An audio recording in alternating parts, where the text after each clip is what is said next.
नमस्कार प्रणाम, कैसन बानी आप सब। और आज रिकॉर्डिंग में बानी देवी गीत के साथ में बानी सुजीत सूर्या जी, बहुत अच्छा रिकॉर्डिस्ट, और उन्हें बानी बैठल भोजपुरी। नमस्ते प्रणाम, हम भोजपुरी का शशिला यादव, आप सभी तमाम भोजपुरी दर्शक लोग को आगे हो जाला ना बोले के तुम्हारे। अरे भैया मेरा आवाज में साफ साफ स्पष्ट में बोल दीजिए। नमस्ते प्रणाम, हम भोजपुरी गायक शशि लाल यादव हैं। जे लोग लिखे जाना। अच्छा, तो हमने आजू देवी गीत के रसरी सही बात को ऊपर हो वाला गोल का काले का, हाँ गोल का चंदार रिकॉर्डिंग कर तानी सन देवी गीत के ई सु ताला समुद्र दंश सही बात दंश हुसुरकार कारदिन का कर सब कु सर सब सु आरज सूरज सूर्या या में ऊपर चंद्र बिंदु, ठीक। सूरज सूर्या जी आई रकरा सुजीत सूर्या, हाँ तो सुजीत सूर्या ना सूर्या उहे रही, सुजीत ओकरा पहले लगा ले पहले लगी।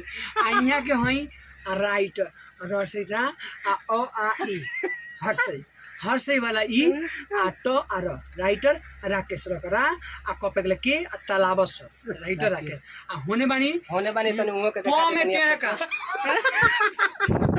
प में नीचे से साउंड बढ़ा दिए मैं क्या उहाँ के बोले तन तो रिकॉर्डिंग के लिए अंदर आई। शुरू से बोल दी, फिर से तने फिर से बोल दी। नमस्ते प्रणाम, मैं गायिका प्रभा राज, मैं अभी हूँ रिकॉर्डिंग के लिए अंदर हूँ। मैं कुछ सुन नहीं पा रही हूँ, तो बस मैं ऐसे बोल पा रही हूँ। और देखिए यहाँ के नाम में प में नीचे से वो डांडा भरल बा, डांटा प आ प्र होगन आ भकर भा प्रभा रकरा आ जो प्रभा राज एक में बोली नु। आज जे पढ़ा लिखल नहीं, आज हमने गाना रिकॉर्ड कलवन सन।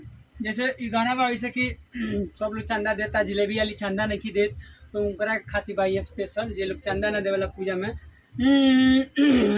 सेकंड सुना दे, गायब का गा दे रहे सर, आप पब्लिक को जाइए कोई बात नहीं। समिति के खुश के है जइबू ना, तो दशहरा में दोबारा यहाँ अइबू ना।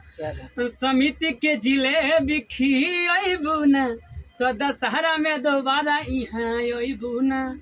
और ये बहुत जल्द शशिला एंटरटेनमेंट यूट्यूब चैनल से छुट्टी, आप सब चैनल के सब्सक्राइब आई। कौन चैनल है? आई ब्लॉगिंग के चैनल है WR hit WR blogs video. तो आप सभी एक के जितना लोग सब्सक्राइब कर बने अनसब्सक्राइब कर दी ना, घबरा कर सब्सक्राइब कर दी ना सब्सक्राइब कर दी, वापस लेते हैं बात। और ढेर सारा आशीर्वाद प्यार दुलार दी, आप बेल आइकन के दबा दी, लाइक करी कमेंट करी, तालाबा सो एकले योर शेयर करी। चलिए ठीक बात। जय हो, हर हर महादेव, जय माता दी।